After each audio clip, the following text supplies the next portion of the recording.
Hello Aries, Sun, Moon, Rising, and Venus signs. Kamusta kayo? Sana po yung nasa mabuti kayong kalagayan. Welcome back po sa Star Tarot. Kung bago kayo rito, welcome din kayo. Thank you sa inyong support. I truly appreciate it. God bless you all. Tingnan natin ang mga messages ninyo for the month. For Aries, pauna mensahe po ninyo, I wish. Napakaganda naman ito. Kasi yung heart's desires ninyo, no, is ready to come true. Yung minimiti ninyo, nakaitagal na siguro, matagal na ninyo pinagdadasal to, matagal nyo nang wina-wish, no? Finally, it's coming to fruition. So, congrats to that. What else for Aries? We have fire. Let go of emotional upheaval and embrace the renewal of the present. Ayan. So, maaaring yung mga ano to, mga bumabagabag sa dibdib ninyo, no? Maaaring matagal-tagal na din yan na nandyan sa puso ninyo, no? Nagpapasikip ng inyong dibdib, nagpapahirap ng inyong kalooban, no? So, feeling ko ngayon, it's about time na to let them go. It's about time na para i-release nyo na yan so that you can embrace kung ano man yung meron sa presente sa ngayon, no? Kung ano yung mga breakthrough na maaaring it's going to reveal itself sa'yo sa ngayon. So, what else? We have Moon. Ayan. Pay attention to your intuition at this time and move ahead confidently. Ayan. So, there are divine guidance, no? Na parating sa inyo dito.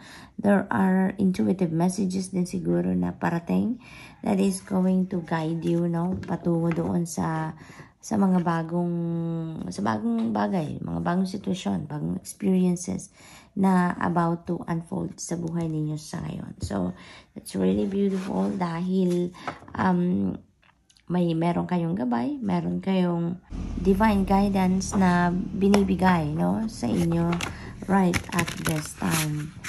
So, let's see what else for Aries.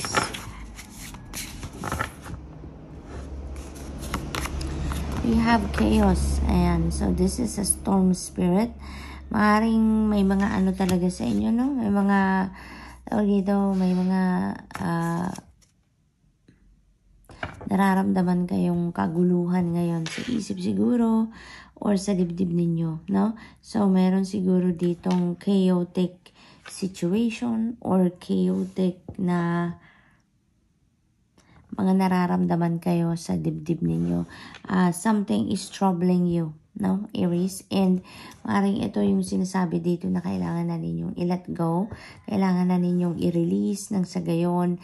Maka-break free na kayo sa kaguluhang ito. Maka-break free na kayo sa troublesome na nararamdaman ninyo dito, no? Instead of focusing on that, i-let go nyo na yan. I-dissolve nyo na yan para makapag-move on na kayo and so that you can focus on what is good.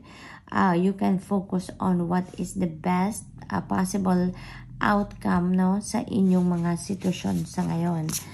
Because sometimes, there are good things na maaaring parating, maaaring kumakatok sa buhay ninyo, pero hindi makapasok dahil maaaring may mga blockages.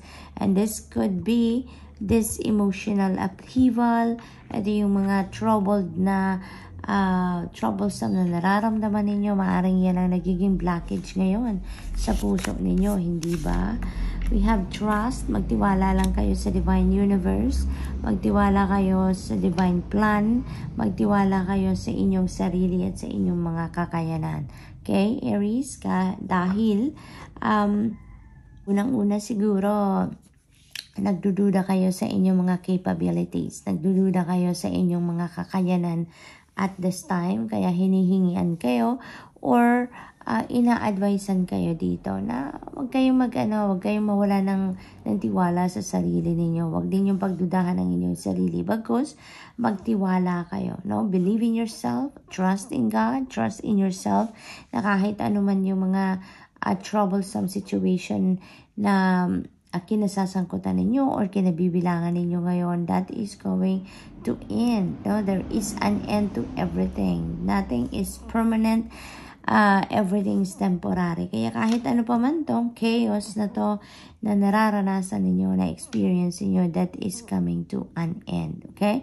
So maaaring ngayon, eto na yun, yung pagtatapos ng bagay na yan, meron na let go energy dito, magtiwala kayo na kaya ninyong malampasan yan. Okay? So magtiwala kayo sa divine plan. Alright? We have change. See, change is coming. Nothing is permanent. Everything is temporary. No? So ngayon, that is coming to change. Kung naman ang sitwasyon ninyo dito, that is coming to an end na sa ngayon, Aries. So that's really beautiful. So tignan natin kung ano pa ang ganap dito for you.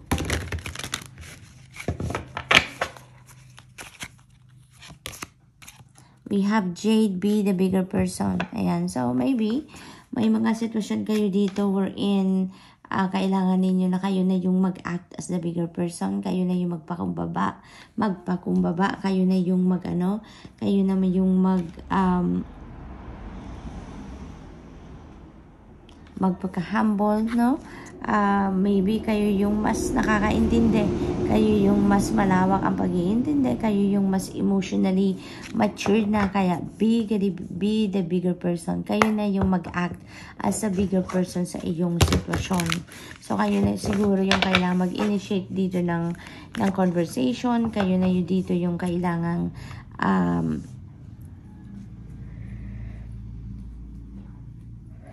mag-step up, kayo na yung kailangan mag-initiate.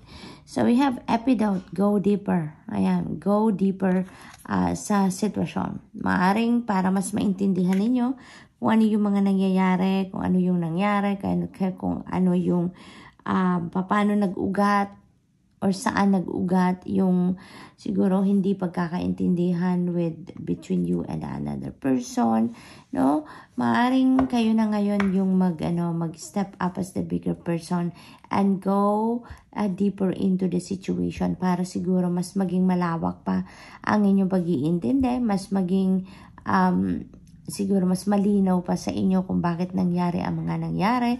So maaring kayo talagang kailangan gumawa nun. Dahil kayo naman yun siguro yung mas malawak ang pag-iintindi, mas malawak ang understanding. Siguro you have a wider understanding naman, 'di ba, sa mga bagay-bagay. So good luck to that, Aries.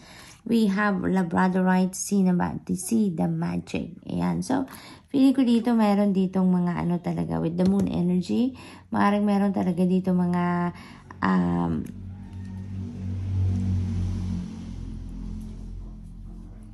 intuitive messages, siguro meron ditong divine guidance na talaga namang kumakatok sa inyo sa ngayon. Kaya inibitahan kayo dito na tignan ninyo, see the magic, because there are moments siguro dito na nag-a-unfold na siguro hindi nyo na kailangan na intindihin pa or hindi nyo na kailangan alamin pa kung bakit nangyayari ang mga nangyayari.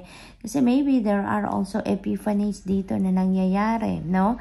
At ngayon, patungo kayo sa reconciliation, patungo kayo sa mas malalim na pag-iintindi about your situation. Siguro meron kayong mga nararamdaman then hindi ninyo maintindihan kung bakit ninyo nararamdaman at this time.